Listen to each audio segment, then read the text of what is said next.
Hi, thanks for joining us again today for our 5-minute Bible study. Today we continue with our book of Colossians study in chapter 1. We're going to be looking at verses 15 through 20.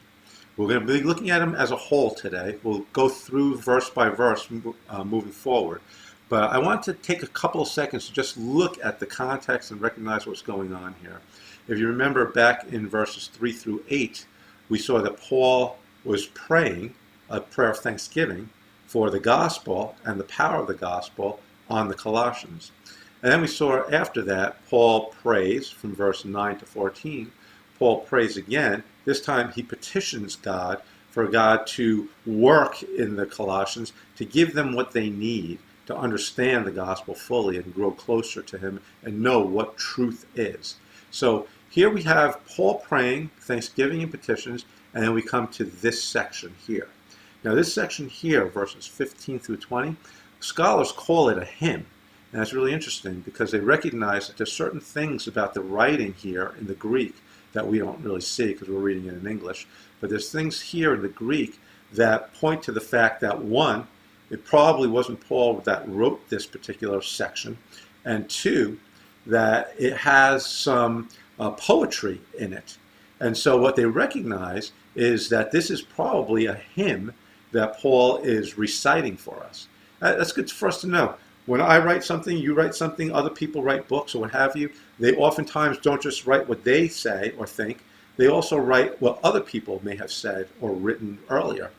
You may quote a song in something that you write. And that's what Paul's doing here. He's quoting a hymn in this letter to the Colossians. And so let's take a look and see what that hymn is. It starts in verse 15. It says this: He is the image of the invisible God, the firstborn of all creation. For by him all things were created, both in the heavens and on the earth, visible and invisible.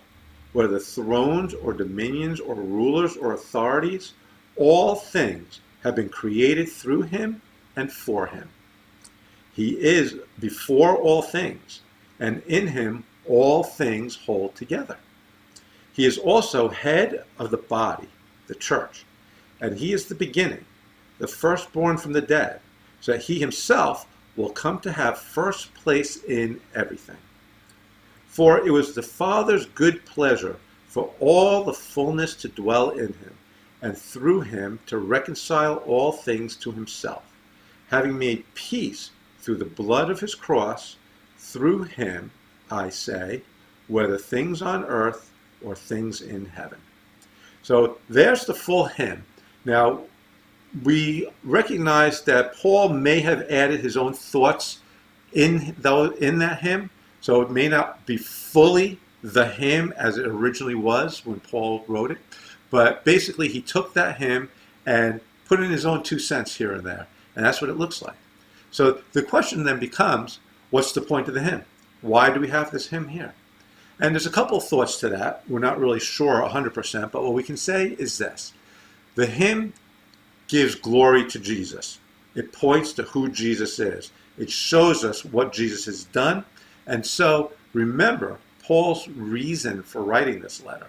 There have been false teachers that have come into the church at Colossae, and they are teaching things that show Jesus may be good, but we need more than Jesus for our salvation. We need more than Jesus for eternal life. And so Paul makes sense that he would show us who Jesus is to make the point that there is nothing more we need than Jesus. Here is Jesus. This is who he is. This is what he's done. We don't need to add anything to what God has already done. So that's one really good reason for why Paul might have written this. I think another good possible reason is that Paul just finished writing these prayers. He just finished explaining hhis feeling in his heart to God for these Colossians. So I don't know about you, but sometimes after I'm done praying, I just want to stay in that place of praise and glory and honor to God. And I think that may be something that what Paul is doing here. He's just finished up this prayer to the Colossians, for the Colossians, to God, and he's now glorifying God for what he's done. He's praising God for what he's done. He's singing a hymn. He's singing a praise song. And so I think that there are different things, different ideas of why Paul might be writing this, but I think those two ideas give us a good handle on why Paul might have stuck this in right here, right now. He's just finished his prayer. He wants to glorify God, and he also wants to argue against what the false teachers are saying about Jesus.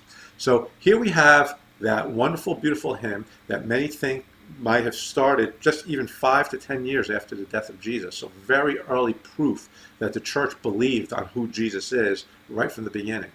And we're going to stop there for today, and tomorrow we'll start in verse 15 and see what that actually says and what that means. So thank you for joining me today. If you have any questions, please feel free to put them in the comments, and I'll get back to you as soon as I can. Until then, God bless you.